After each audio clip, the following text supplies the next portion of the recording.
march on the history of heaven and hell, which was very popular, and they asked if I would come back around Christmas time to do this topic on the mythology of Christmas.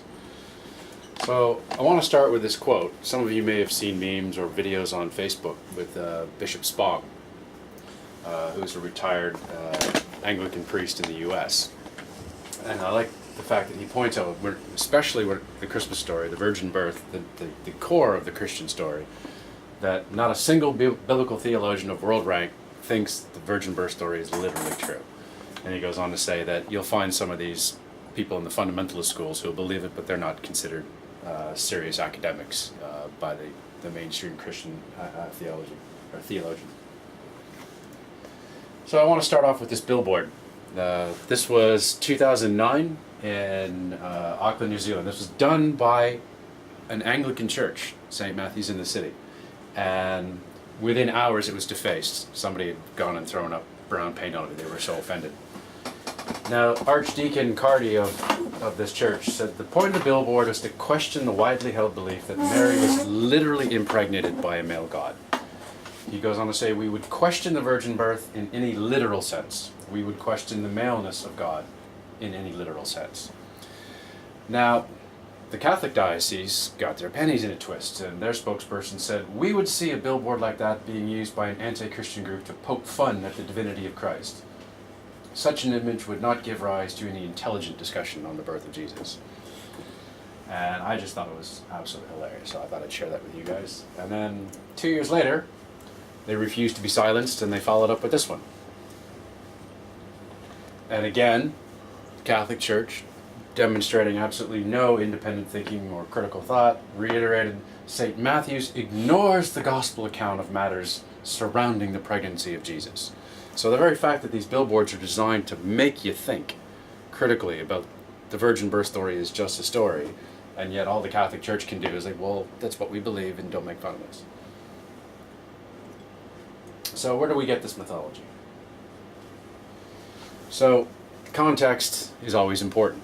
So this is the verse where the virgin birth came from, Isaiah 7:14, where in the Christian New Testament, taken from the Greek translation of the Old Bible, used the word virgin. Now, the original Hebrew version says a young woman shall conceive, which we know that's how it works. So what happened, the legend says that Ptolemy II commissioned a book of every book in the world for the Library of Alexandria. So there was a team of Hebrew scholars hired to translate the Hebrew Bible into Greek, and they made this mistake. Now what this was referring to is to an 8th century BCE, when the Assyrians are invading the northern kingdom of Israel and knocking on the door of Judah. That's when this is, and it's supposed to give you, said like, there'll be hope, you know, a woman is bearing a child, tomorrow goes on, we'll have a future. So it's not even referring to Jesus. It's referring to a Jewish king 800 years before he's born, during a time of invasion. Sorry, I didn't follow that. So what was it supposed to mean? It was just to say to have hope, because the Assyrians were knocking on their door. So it's just like, hey, the woman is with child, you know, life's going to go on, you know, women are still going to have children. And it was just, you know, there's a light at the end of the tunnel. What actually happened in this situation, so the Assyrians actually destroyed the northern kingdom of Israel, which actually corresponds accurately with the biblical when they say the 10 northern tribes had been scattered. So they weren't really the 10 northern tribes, it was just the kingdom of Israel had been destroyed by Assyria, and then as they came south into Judah, the Judeans went, right, we concede, and they became a vassal state of the Assyrian kingdom, and that's when Judah takes off. That's when they have like a highly developed priest class, and their writing, their society really takes off, as they're basically part of the superpower of the time. So, but again, it's a verse that's talking about something that happened 800 years before Jesus. So it's not really, you know, a sign of hope when, you know, you've got barbarians at the door and you've got to wait 800 years for salvation. So again, Christians just misinterpret and cherry pick and do what they want. And so the very fact that Matthew uses it in verse 1 tells the scholars that he's not living in Israel using the Hebrew Bible in Hebrew. He's using a Greek translation in the diaspora communities outside of Israel because he uses this word. Because if he had been a Jew living in Israel, he would have been using the actual Jewish Bible. So scholars know he was an outsider because of the fact that he used the word virgin.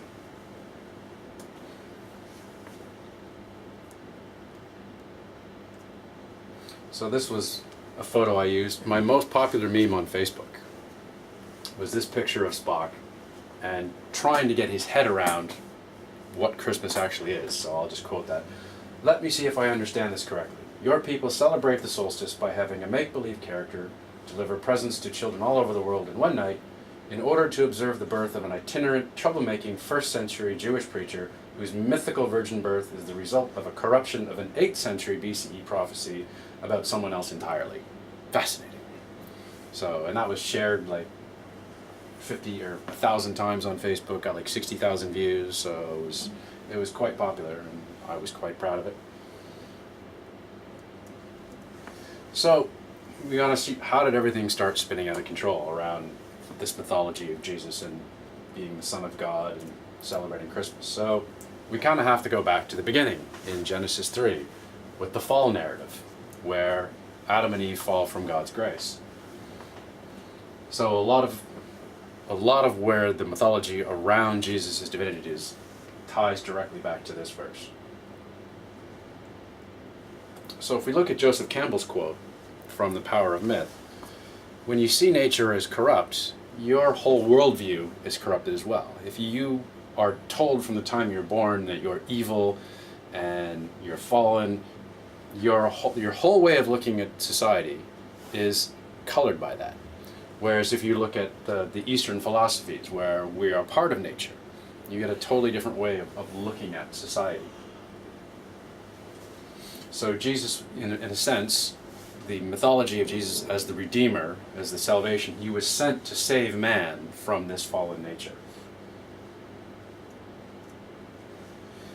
And again, a big portion of it is the doctrine of original sin, which I'll go into a little bit more about what it is and how it develops. So the doctrine of original sin starts here in Paul's letter to the Romans, where talking about Adam. So when Adam sins in that verse in Genesis 3, through his sin has now entered the world. So what happened, Paul writes this letter in about, say, 50 CE, and then 400 years later, along comes St. Augustine. And St. Augustine fabricates the doctrine of original sin, which was enforced by Honorius, one of the Roman emperors at the time, and basically says that because of Adam's sin and the sex act of our parents, we all inherit this original sin. And it just gets passed on generation after generation because of Adam's fall. So the concept of the virgin birth then frees Jesus of this original sin. And his legend starts to take on more weight in the process of ultimately becoming God, and his death to sacrifice himself to save us from the fall. Again, so this is the actual quote from St. Augustine's treatise, where he says, "Again, through the sin of the first man, our nature became corrupted, and along with it comes death."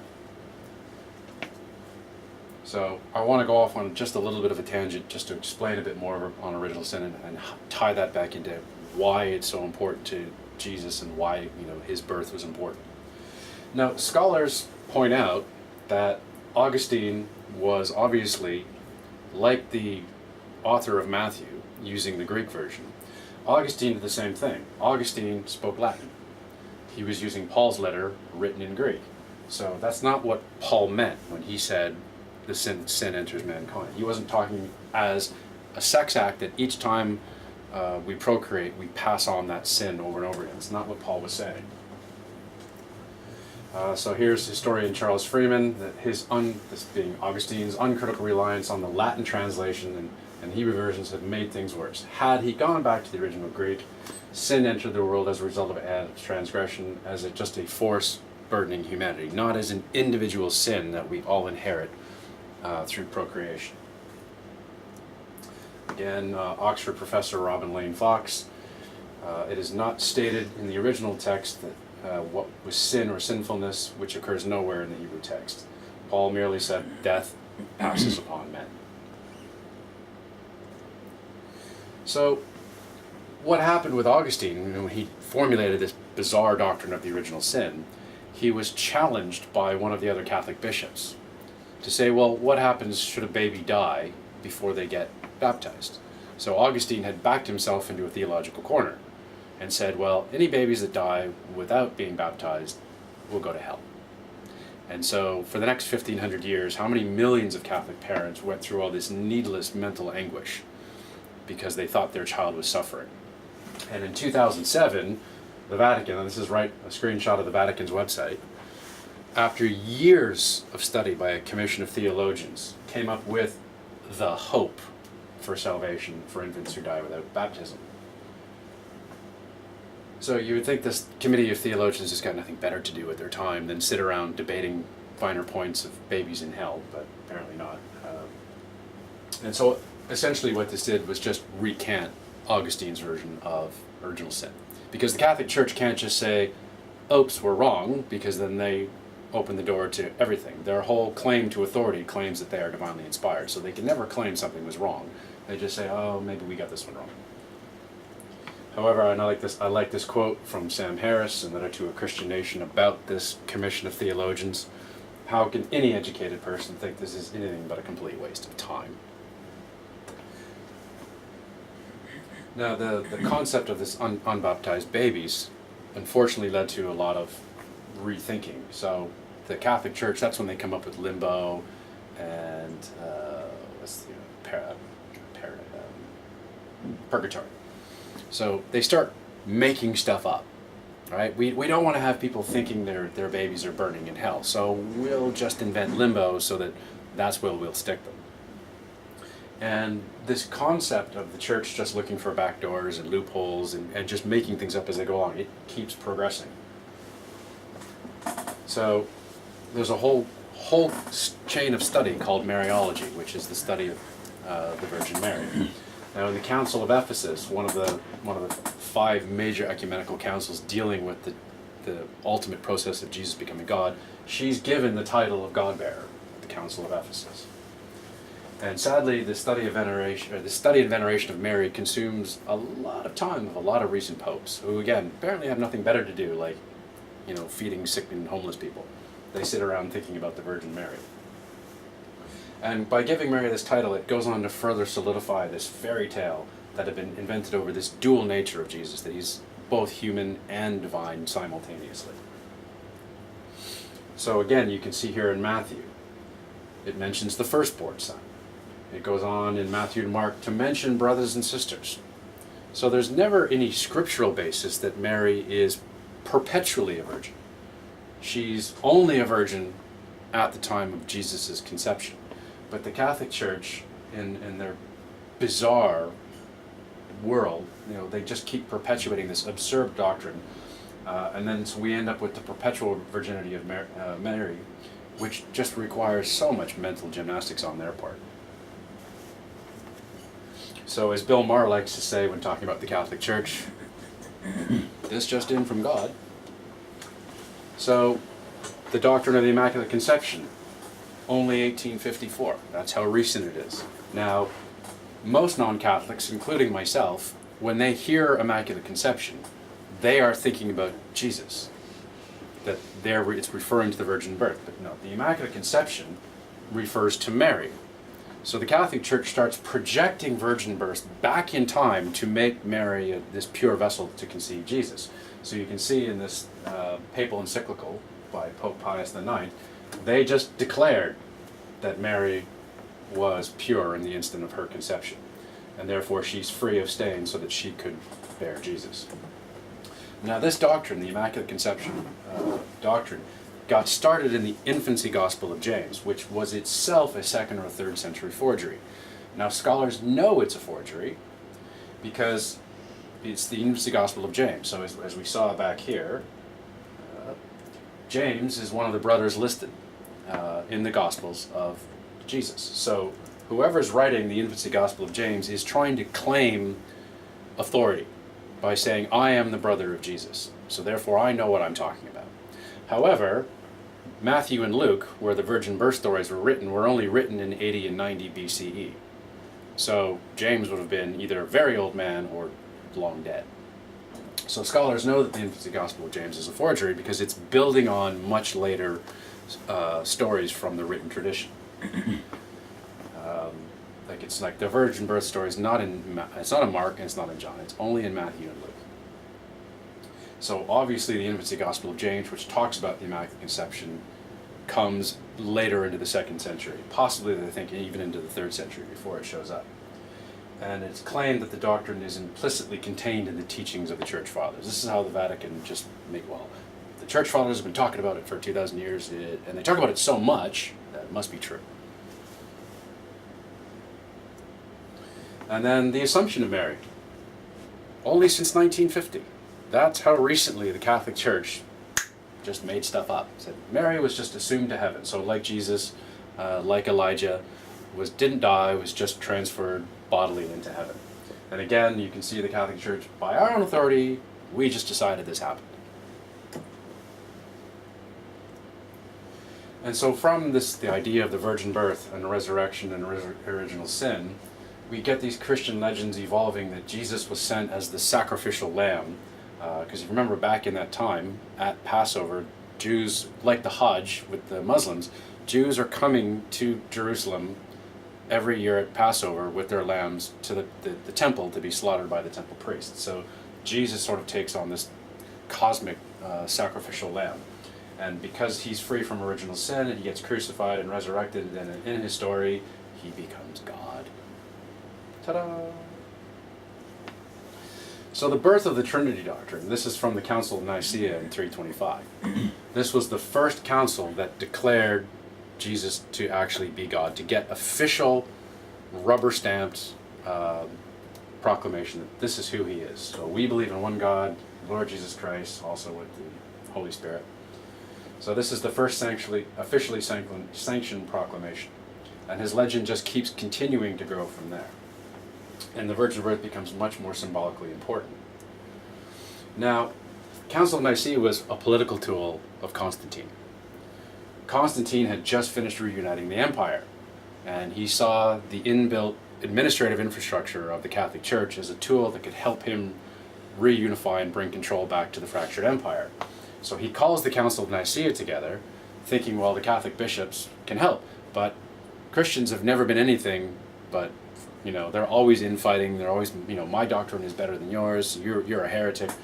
So there was all this fighting going on between all the Catholic bishops. So he calls the Council of Nicaea together, and then he calls all the dissenting bishops who disagree with the notion that Jesus is one substance with God, and says, guys, if you just shut up and go along, I'll give you a tax break. And all my Christian friends, oh, that's bullshit. I went, if you don't believe me, would you believe St. Gregory of Nazianzus, who says the pretext is souls, but it was a desire for control of taxes and contributions. So the whole Council of Nicaea and Trinity doctrine is nothing but a political tool used by the emperors to try to control the empire and keep people from fighting amongst themselves. So there's a list of some of the other major ecumenical councils. Obviously Nicaea was the first, where they established the Trinity doctrine. In 381, it becomes the officially sanctioned from there on out. Again, in Ephesus, Mary's given the title God-bearer. Jesus is established he's both human and divine. Chalcedon, he's simultaneously human and divine. And then the Second Council of Constantinople, where they keep ongoing fighting. Now, the interesting thing here, between 325 and 381, before it becomes the officially from there on out, every new emperor would just issue a new doctrine. Jesus isn't God, or you are one substance, and it would flip back and forth. Those of you who know your Roman history have maybe heard of Julian the Apostate. Julian was born a Christian, but was so disgusted by the way Christians treated each other and all the killing, actually converted back to paganism and was the last pagan emperor. And then finally, when Theodosius comes along in 381, it becomes the Trinity doctrine from there on out. And so, because Jesus is God, who's come to save the world from this concept of original sin and fallen nature, we celebrate his birthday. Now, there is evidence that Christmas being celebrated fairly early on by the Christian community. So you can see here in 221, Sextus Julius Africanus implies the birth on the 25th. Now, don't ask me how he came up with March 25th, 5,500 years after creation. That's just the date he came up with, and said Jesus was born on March 25th, 5,500 years after creation. Again, with the Catholics, the Vatican celebrates the Feast of the Annunciation, which is held on March 5th, when Gabriel announces to Mary. So you do the math. March 25th, 9 months, you get December 25th, which also then ties in with winter solstice. So you start to get this blending when you're going and you're trying to incorporate pagans in their beliefs. You bring, by putting it into the winter solstice, you start bringing a lot of people together. So Julius I, after the Council of Nicaea, he's credited with establishing the 25th as the birth celebration.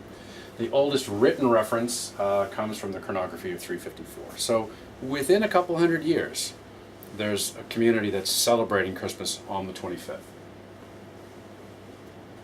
So in keeping with tradition, let's look at some of the things we're all culturally familiar with. So obviously, as I said, December 25th coincides with a lot of things. So in the Roman Empire, you have Saturnalia, which was associated with gift giving. Again, the winter solstice on the 21st. So here in China, the winter solstice is a big festival with family. Now, Sol Invictus was not created until the 3rd century. So there's a lot of urban legends that it was stolen from that Mithra was born on the 25th, but that comes later. So it didn't predate and didn't get used by the Christian legend. Now, they do borrow a lot. So if you think of the devil, the imagery of the devil, the horns, that's Baal. The red skin and the forked tail, that's Set from Egypt. The cloven feet is Pan from the Greek mythology, as is the pitchfork, that's Neptune's trident. So Christianity has a very long history of going into new cultures when they convert new people, and they take the godly images and they make it evil, and then they take their pagan celebrations and somehow wrap it into Christmas and Easter. It's just a way of bringing their existing traditions in and getting people to come on board to this new belief. So coming in with Santa Claus, so St. Nicholas was a 4th century bishop, and he was known for being generous. There's a legend that there was a poor man with 3 daughters. He couldn't afford their dowry. St. Nicholas climbed up on the chimney and dropped the bag of coins down, then it landed in the daughter's stocking, so we get hang your stocking with care.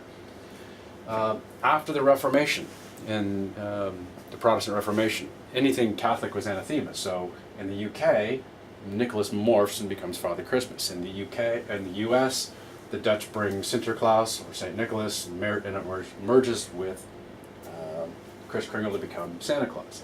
Now, there's the urban legends that the red and Santa came from Coke. That's not true. The red comes from the robes that St. Nicholas would have wore as a bishop. Now, in January 1881, Harper's Weekly actually published the picture of Santa that's our most famous image, where he has a big red belly and an armful of toys. Now, what happens is in 1931, so 50 years later, Coke uses that image from Harper's Weekly to do the Santa, Coke Santa. So it's not that Coke created Santa. Coke just built on the legend, but a lot of people get them reversed.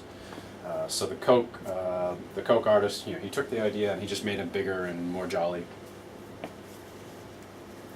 So the Christmas tree comes to the UK through Prince Albert and Queen Victoria. So the Germans celebrating the winter solstice festival, or Yule, like you've heard of the Yule log as well. So Yule is the Germanic name for the winter solstice festival. So they would have the Christmas tree.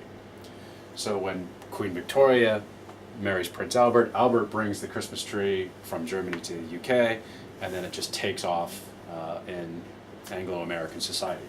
So again, with the Yule log, it's part of the 12 days of Christmas. You would bring the whole tree in and just burn it over 12 days. Traditionally, evergreen fir trees, going back thousands of years, have been used to celebrate the winter solstice, because you're in the depths of winter, it's dark and bleak and cold. You've got this splash of green to remind you that spring is coming. Branches, a lot of pagans would use branches to decorate their homes during the winter solstice. And the Romans used fir trees to decorate during Saturnalia, and Christians would use it as a sign of the everlasting God. with the holly and the other greenery, mistletoe again. So the holly, the prickles, is supposed to represent the crown of thorns and the berries of the blood. Mistletoe is a Norse tradition, goes back to the Druids. Again, supposedly mystical powers, used as a sign of love and friendship for the Norse, and the ivy just reminds you to cling to God. So again, this greenery are used well before the pre-Christian times as items in the winter solstice celebration, just to help you, remind you that yes, it's, you know, what do they call it now? If you're living up in the north, the seasonal affective disorder. So these are just psychological tools to bring some color into your life, and they've been used for millennia, long before the Christians. Now coming back to the story of Bethlehem. So why would Jesus have been born in Bethlehem? That comes from Micah 5:2, where it says the descendant of David will come from the city of David. So what do Matthew and Luke do when they're writing their story? They just pick him up and put him there, just to tie it back to this verse. Now the verse in Luke, they talk about the census, which all the scholars know is false. One, there was never any Roman-wide census. Quirinius, or it's mentioned here, Quirinius was governor of Syria. Well, Syria's got nothing to do with Palestine and Judea. So even though Quirinius did a census in Syria in 6 and 7 AD, would have nothing whatsoever to do with what was going on in Judah. It was a completely different Roman province. Additionally, in Matthew said Jesus was born during the reign of Herod, who died in 4 AD. So you got a 10-year difference between Matthew and Luke on when he was born. So there's no Roman-wide census. There was no requirement to go back to your own city. Could any of us know where our ancestors came from 1,000 years ago to pick up and go back to that? And we're in the information age, so how back then could they have known? It's nothing but a tool of Matthew and Luke to place Jesus in Bethlehem because of the verse in Micah. Because Jesus was well known to have come from Nazareth, which was a poor backwater. So it'd be like saying, the Messiah today, came from some backwater town in Arkansas. It would just be shameful. There's no way a leader would come from some place like that. The other thing is in Matthew and Luke, there's conflicting lineages. They're tracing Jesus' lineage back. So you got to kind of ask yourself one question. If God impregnated Mary, what difference does it make what Jesus' lineage is? He's not involved in the equation, so it's completely irrelevant. There's also the conflicting stories about what happens after the birth. In Matthew, there's the story of the massacre of the innocents, where Jesus, Mary, and Joseph flee into Egypt. Now, anybody who's been to Sunday school knows that's the story of Egypt, where the Egyptians are killing all the firstborn babies in the story of Moses. So that's very much designed to make Jesus sort of like the modern day Moses. And in Luke, they just go straight home. And again, with the massacre of the innocents, we know it never happened.